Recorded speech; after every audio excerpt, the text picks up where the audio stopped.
Hai, Assalamualaikum. Perkenalkan, nama saya Raja Sri Mumpuni, mahasiswa UIN Raden Patah Palembang, Prodi Pendidikan Matematika dengan NIM 1930206067. Saya di sini akan menghitung analisis korelasi, regresi, dan uji T satu sampel dengan menggunakan Microsoft Excel. Untuk memenuhi tugas mata kuliah Statistika Pendidikan dengan dosen pengampu Ibu Ambersari Kusumawardani, Magister Pendidikan. Baiklah teman-teman, let's get started. Assalamualaikum warahmatullahi wabarakatuh. Saya akan melanjutkan penjelasan dari video saya sebelumnya, di mana pada video kali ini saya akan menjelaskan tentang uji normalitas dengan menggunakan Kolmogorov-Smirnov. Di mana uji normalitas itu sendiri adalah uji untuk mengetahui normal atau tidaknya suatu distribusi data yang nantinya akan berkaitan dengan pemilihan uji statistik. Sebelumnya di sini ada soal yaitu suatu penelitian tentang berat badan mahasiswa yang mengikuti Porprov dengan sampel sebanyak 30 orang. Selidiki dengan alfa 5%, apakah data tersebut diambil dari populasi yang berdistribusi normal. Di sini sudah ada datanya sampai 30. Pertama-tama kita urutkan dulu datanya dari yang kecil sampai yang ke besar. Di sini kita pilih sort smallest to largest. Oke. Untuk mempersingkat data di sini saya akan pilih saja. Misalnya di sini kan 42-nya ada berapa, 44-nya ada berapa. Di sini saya akan mempersingkat 42, 44, 48, 50, 53, 55, 56, 58, 59, 60, 62.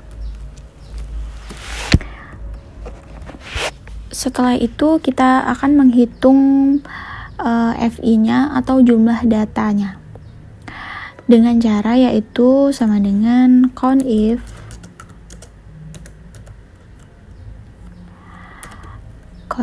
kita blok datanya. Setelah itu di sini untuk penggunaan tandanya itu sesuai dengan PC masing-masing ya teman-teman. Ada yang menggunakan tanda titik 2, ada yang menggunakan tanda kutip. Kalau di sini saya menggunakan tanda koma. COUNTIF XI tutup kurung lalu enter. Kita drag and drop ke bawah. Ya, untuk jumlahnya atau N itu kita menggunakan rumus sum. Kita blok semua datanya 30, benar ya. Untuk F cum atau frekuensi kumulatifnya kita menggunakan cara di sini 4 tetap 4 pada langkah kedua yaitu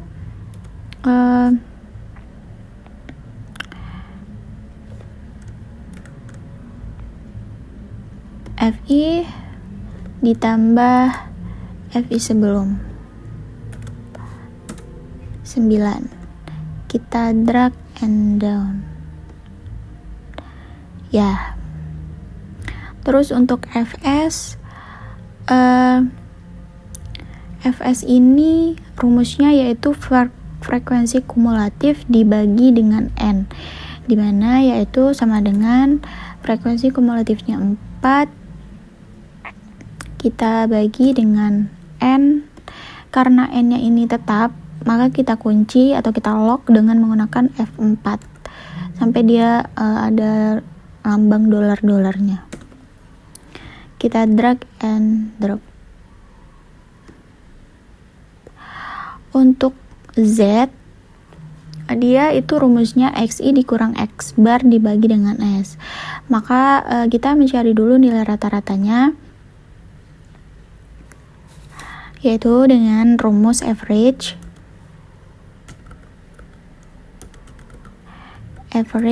lalu kita blok data.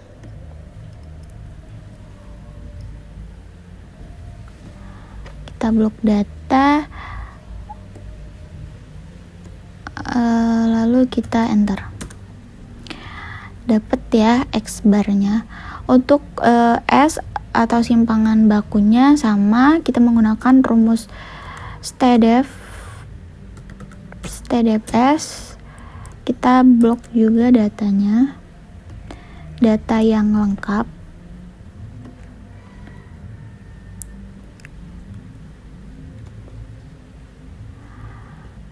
Setelah itu kita tutup kurung, enter ya.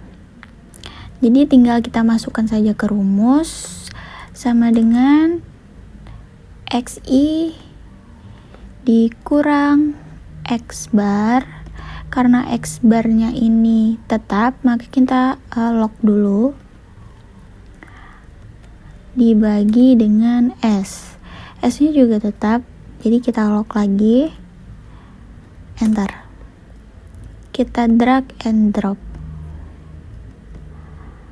ya. Untuk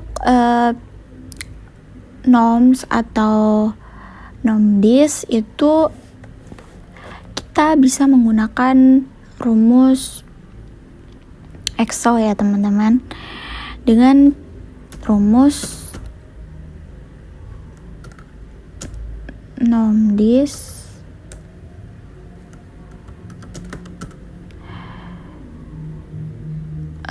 kita pilih data Z-nya, lalu kita drag and drop ke bawah. Baik, untuk FT dan FT dikurang FS itu langsung saja FT dikurang FS, drag and drop ke bawah. Untuk nilai mutlak dari FT dan FS itu juga bisa menggunakan Excel ya, dengan rumus absolut ABS. Kita copy ya, kita drag and drop ke bawah. Nah, di sini kan sudah lengkap nilai-nilainya nih. Jadi kita tinggal mencari nilai D dan nilai K. Nilai D itu adalah nilai maksimal atau nilai yang paling besar dari nilai mutlak FT dikurang FS. Caranya kita sama dengan max, kita blok aja ini, kita tutup, kurang. Untuk mencari nilai K, kita menggunakan lihat di tabel Kolmogorov-Smirnov, itu bisa dilihat dari Google. Ini kita lihat dulu data kita. Data kita itu N-nya berjumlah 30, alfanya itu bernilai 5% atau 0,05. Di sini ya, berarti alfanya 0,05 di 30 berarti 0,242. Berarti K-nya 0,242. Nah, di sini sudah lengkap semua. Di sini hipotesisnya jika nilai mutlak FT dikurang FS terbesar kurang dari nilai tabel Kolmogorov-Smirnov, maka HO diterima dan HA ditolak. Yang kedua yaitu jika nilai mutlak FT dan FS lebih besar daripada nilai tabel Kolmogorov-Smirnov, maka HO ditolak dan HA diterima. Di sini nilai terbesar dari mutlak FT dikurang FS yaitu 0,176. Sedangkan nilai K-nya atau yang di tabel Kolmogorov-Smirnov-nya yaitu 0,242. Jadi nilai D itu 0,17 maaf 0,176293,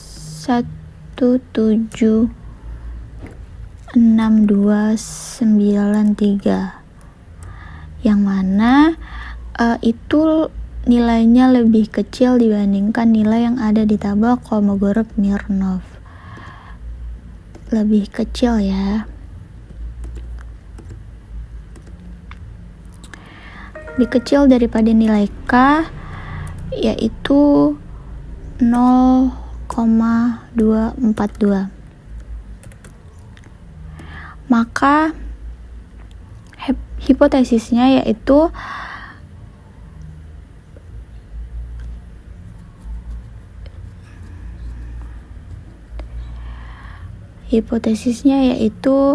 HO diterima dan HA ditolak.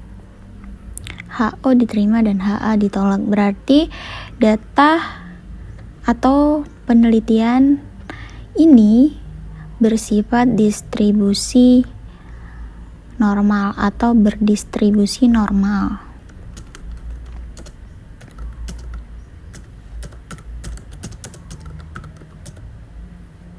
Maka data berdistribusi normal.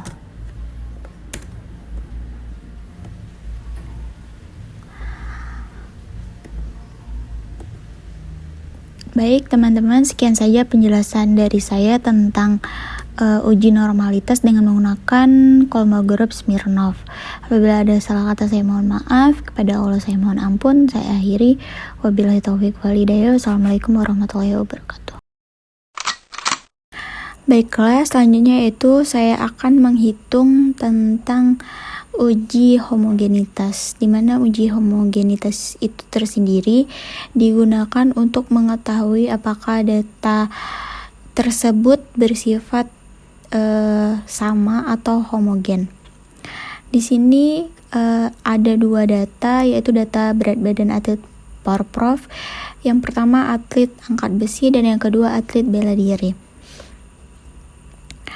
Di sini saya juga sudah menyusun hipotesisnya HO dan HA. HO itu tersendiri yaitu data berat badan atlet angkat besi dan atlet bela diri berasal dari populasi yang sama atau homogen. HA, data berat badan atlet angkat besi dan atlet bela diri tidak berasal dari populasi yang sama atau tidak homogen. Sini saya menetapkan taraf signifikannya alfa yaitu 0,05. Langsung saja kita menghitung standar deviasinya dengan rumus STDEP S. Kita blok data pertama, enter. Yang kedua juga sama.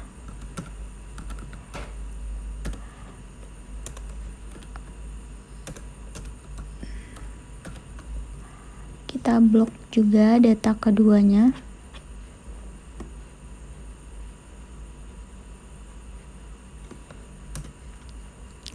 Setelah dapat standar deviasi dari atlet angkat besi dan atlet bela diri atau data pertama dan data kedua, kita menghitung F hitung. F hitung itu tersendiri cara mencarinya yaitu standar deviasi pertama dikurang standar deviasi kedua. Jadi ini dibagi dengan ini. Kita menghitung DK pertama dan DK kedua. DK yaitu daerah kritis ya teman-teman. DK itu sendiri rumusnya N-1. Jadi untuk DK pertama itu kan ada 30 data. Jadi 30 dikurang 1 yaitu 29. DK yang kedua ada 32 data dikurang 1 jadi 31. Untuk F tabelnya kita menggunakan rumus sama dengan Vin V. Kita menggunakan alfanya tadi atau taraf signifikannya yaitu 0,05. DK yang pertama Di sini tergantung pada PC masing-masing ya. Ada yang menggunakan koma, ada yang menggunakan titik dua, ada yang menggunakan tanda kutip. Itu disesuaikan dengan PC masing-masing. DK pertama yaitu 29 dan DK yang keduanya yaitu 31. Tutup kurung, enter. Dapatlah F tabel. Maka dapat kita lihat jika di sini F tabelnya lebih besar daripada F hitung, maka HO diterima. Karena F tabel itu lebih besar daripada F hitung, maka HO diterima, atau data yang ada itu bersifat sama atau homogen. Baik, selanjutnya yaitu uji T1 sampel, di mana uji T1 sampel adalah metode pengujian hipotesis apakah min dari suatu sampel sama dengan lebih dari atau kurang dari suatu nilai tertentu. Di sini saya sudah ada data 30 berat badan atlet angkat besi. Sebelum menghitung uji T1 sampel, kita memenuhi beberapa langkah dulu. Langkah pertama yaitu hipotesis kalimat. Di sini saya telah membuat hipotesis kalimatnya, yaitu di mana H0-nya adalah rata-rata berat badan ideal untuk atlet angkat besi adalah kurang dari sama dengan 50. HA-nya rata-rata berat badan ideal untuk atlet angkat besi adalah lebih dari 50 kg. Hipotesis statistiknya yaitu H0 mu kurang dari sama dengan 50, HA mu lebih dari 50. Jadi sekarang kita menghitung rata-ratanya. Langkah ketiga yaitu menghitung rata-rata, standar deviasi, jumlah, dan T hitung. Rata-rata yaitu average. Kita blok datanya, lalu kita enter. Untuk standar deviasi rumusnya yaitu STDEV S. Kita blok juga datanya.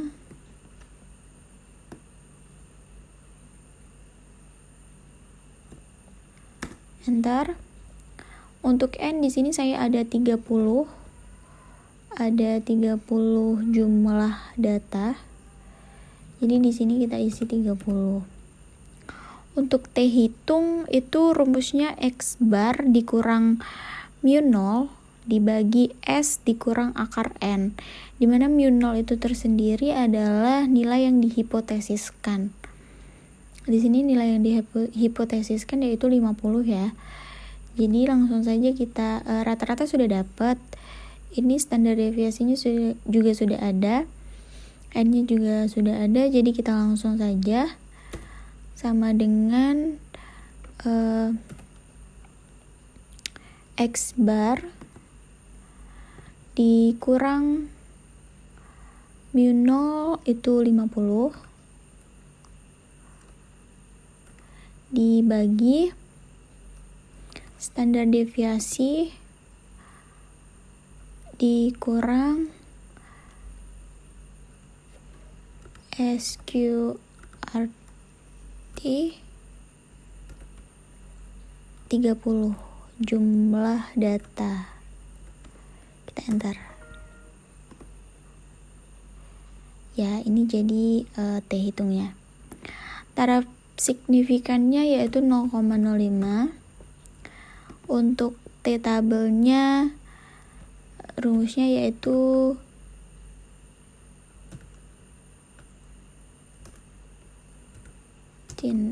V. Taraf signifikannya yang kita pakai 0,05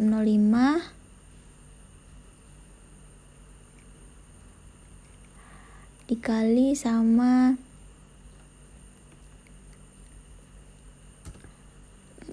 koma. Ini tergantung sama PC masing-masing ya teman-teman. Ada yang koma, ada yang tanda titik dua, ada yang kutip. Di sini saya di laptop saya yaitu koma n min 1. Di sini n-nya 30, jadi min 1 jadi 29. Tutup kurung. Ya. Jadi di sini T-tabelnya itu lebih besar dibandingkan dengan T-hitung ya, teman-teman. Jadi langkah ke-6-nya yaitu kita menarik kesimpulan. Di sini kan T-hitungnya lebih kecil daripada T-tabel, atau T-tabelnya lebih besar daripada T-hitung. Maka hipotesis HO diterima. Jadi HO diterima karena T-hitung itu lebih kecil dari T-tabel. Ya, jadi kesimpulannya langkah ke-7, kesimpulannya rata-rata berat badan ideal untuk atlet angkat besi adalah kurang dari sama dengan 50. Kesimpulan,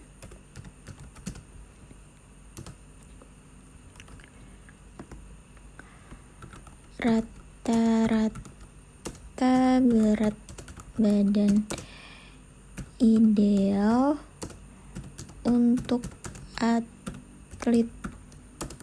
angkat besi adalah kurang dari sama dengan 50 kg.